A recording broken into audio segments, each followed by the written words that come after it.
നമസ്കാരം. ഞാൻ CSAB George. മറ്റൊരു വീഡിയോയിലേക്ക് എല്ലാവർക്കും സ്വാഗതം. ഇന്ന് ഞാൻ നിങ്ങൾക്ക് പരിചയപ്പെടുന്നത് ഫാർമ സെക്ടറിൽ നിന്നുള്ള ഒരു കമ്പനിയാണ്. ഇത് നിഫ്റ്റി 500ൽ ഉൾപ്പെടുന്ന ഒരു കമ്പനിയാണ്. കമ്പനി ഡീറ്റെയിൽസിലേക്ക് പോകുന്നതിന് മുമ്പായി നമുക്ക് ഫാർമ സെക്ടർ പരിശോധിക്കാം. ലോകത്ത് ഉപയോഗിക്കുന്ന ജനറിക് മരുന്നുകളുടെ ഏകദേശം 20% നമ്മൾ ഇന്ത്യയിലാണ് ഉൽപ്പാദിപ്പിക്കുന്നത്.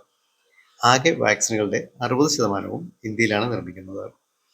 വോളിയം അടിസ്ഥാനത്തിൽ ഇന്ത്യ US-നും ചൈനയ്ക്കും പിന്നിലായിട്ട് 3-ാം സ്ഥാനത്താണുള്ളത്. ഇന്ത്യയുടെ ഫാർമ എക്സ്പോർട്ട് 2024-25 സാമ്പത്തിക വർഷത്തിൽ $30.5 ബില്യൺ ആയിരുന്നു. അതായത് ഏകദേശം 2.5 ലക്ഷം കോടി രൂപ. ഇതിൻ്റെ 34% US-ലേക്കായിരുന്നു. 2-ാം സ്ഥാനത്തുള്ള UK-യിലേക്ക് വെറും 3% എക്സ്പോർട്ട്. ഇത് ഇന്ത്യൻ ഫാർമയുടെ US ഡിപ്പെൻഡൻസി എത്രമാത്രമുണ്ടെന്ന് സൂചിപ്പിക്കുന്നു. ട്രംപിൻ്റെ ഇന്ത്യൻ പ്രൊഡക്റ്റുകളിൽ ചുമത്തിയിരിക്കുന്ന 50% ഡ്യൂട്ടിയാണല്ലോ ഷെയർ മാർക്കറ്റിൽ ഇപ്പോഴത്തെ ഇടിവിന് പ്രധാന കാരണം. എന്നാൽ മിക്കവാറും എല്ലാ ഫാർമ പ്രോഡക്റ്റുകളെയും നികുതിയിൽ നിന്നും ഒഴിവാക്കിയിട്ടുണ്ട്.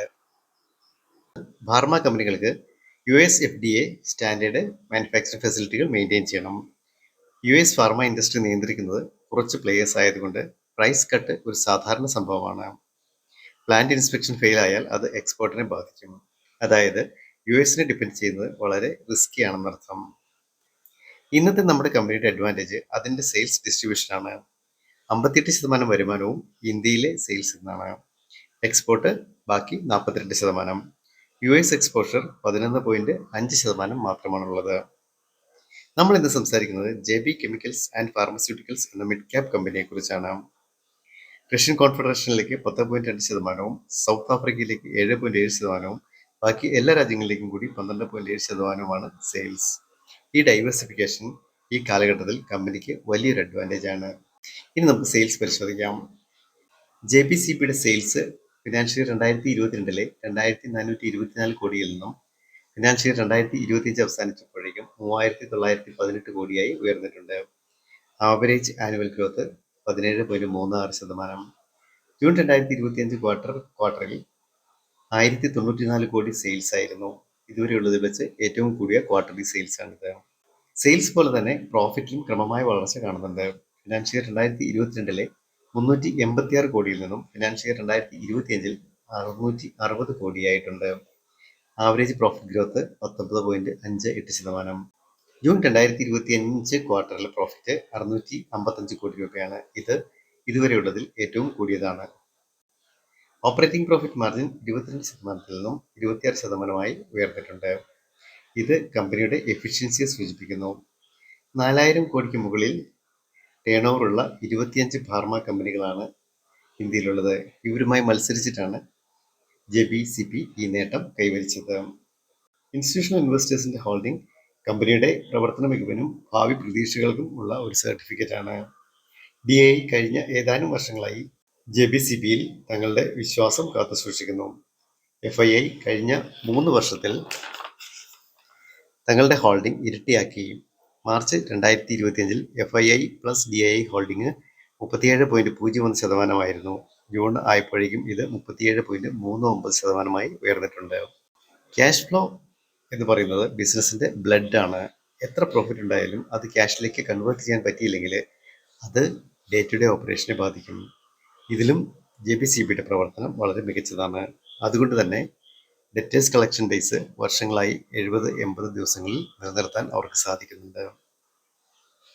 പ്രൊമോട്ടർ ഹോൾഡിംഗ് ഫിനാൻഷ്യൽ 2022-ലെ 54%-ൽ നിന്നും ജൂൺ 2025-ലെ 47.73%-ആയിട്ട് കുറഞ്ഞിട്ടുണ്ട്. 6.27%-ന്റെ കുറവ്. സാധാരണഗതിയിൽ ഇതൊരു നെഗറ്റീവായി കാണേണ്ടതാണ്. എന്നാൽ ഇതേ കാലയളവിൽ FII DI ഹോൾഡിംഗ് 26.11%-ൽ നിന്നും 37.39%-ലേക്ക് ഉയർന്നിട്ടുണ്ട്. അതായത് 11.28% വർധന. പ്രൊമോട്ടറുടെ ഹോൾഡിങ്ങിലുണ്ടായ കുറവ് FII DIയിലേക്കാണ് പോയിരിക്കുന്നത്. അതുകൊണ്ട് തന്നെ പ്രൊമോട്ടർ ഹോൾഡിംഗ് കുറഞ്ഞത് ഒരു നെഗറ്റീവായി കാണേണ്ടതില്ല. ഡെറ്റ് ഇക്വിറ്റി റേഷ്യോ JBCPയുടെ ഇക്വിറ്റി പ്ലസ് റിസർവ് 3434 കോടി രൂപയാണ്. ഡെറ്റ് 28 കോടി രൂപ മാത്രവും. അതിനാൽ തന്നെ JBCPയെ ഒരു ഡെറ്റ് ഫ്രീ കമ്പനി എന്ന് വിളിക്കാവുന്നതാണ്. പിയർ കമ്പാരിസൺ സെയിൽസിന്റെ കാര്യത്തിൽ ഏറ്റവും മുമ്പിൽ നിൽക്കുന്ന 5 കമ്പനികളും JPCPയുമായിട്ടുള്ള കമ്പാരിസനാണ് ചാർട്ടിൽ കാണിച്ചിരിക്കുന്നത്. ചാർട്ടിൽ കാണുന്നത് പോലെ ഡോക്ടർ റെഡ്ഡി 45%, അരബിന്ദോ 44%, സൈഡസ് 49% എന്നീ കമ്പനികൾ US മാർക്കറ്റിനെ അമിതമായി ആശ്രയിക്കുന്നവരാണ്. JBയുടെ US എക്സ്പോഷർ വളരെ കുറവാണ്. ഇപ്പോഴത്തെ പ്രത്യേക സാഹചര്യത്തിൽ ഇത് വലിയൊരു പോസിറ്റീവാണെന്ന് പറയേണ്ടി വരും. US FDAയുടെ strict inspection norms, pricing pressure, regulatory പ്രശ്നങ്ങൾ ഇവ ലാർജ് പ്ലേയേഴ്സിന്റെ പ്രോഫിറ്റബിലിറ്റിയെ അഫക്റ്റ് ചെയ്യുന്നു. Sales growth. JPCPയുടെ സെയിൽസ് ഗ്രോത്ത് സിപ്ലയേക്കാളും സൺ ഫാർമയേക്കാളും കൂടുതലാണ്. JPCPയുടെ പ്രോഫിറ്റ് ഗ്രോത്ത് ഡോക്ടർ റെഡ്ഡിയേക്കാളും അരവിന്ദ ഫാർമയേക്കാളും കൂടുതലാണ്. ROCയുടെ കാര്യത്തിൽ JPCP 5 വലിയ ഫാർമ കമ്പനികളെക്കാളും മുന്നിലാണ്. ROEയുടെ കാര്യത്തിൽ സൈഡസ് മാത്രമാണ് JPCPയുടെ മുൻപിലുള്ളത്. JPCPയുടെ വാല്യുവേഷൻ കമ്പാരിറ്റീവ്ലി ഉയർന്നതാണ്. അതിന്റെ PE റേഷ്യോ മറ്റ് 5 കമ്പനികളെക്കാളും കൂടുതലാണ്. JPCPയുടെ ഗ്രോത്ത് സ്റ്റോറിയിൽ മാർക്കറ്റിനുള്ള വിശ്വാസമാണ് ഇത് കാണിക്കുന്നത്. Future outlook. ടൊറന്റ് ഫാർമ JPCPയെ ടേക്ക് ഓവർ ചെയ്യാൻ തീരുമാനമായിട്ടുണ്ട്. 2026 അവസാനത്തോടെയാകും നടപടികൾ പൂർത്തിയാവുക. ഇതോടെ ടൊറന്റ് ഇന്ത്യയിലെ മുൻനിര ഫാർമ കമ്പനികളിൽ ഒന്നായി മാറും. വീഡിയോ ഇഷ്ടമായെങ്കിൽ please share, comment and subscribe. മറ്റൊരു വീഡിയോയുമായി വീണ്ടും കാണുന്നവരെ എല്ലാവർക്കും നമസ്കാരം. Thank you.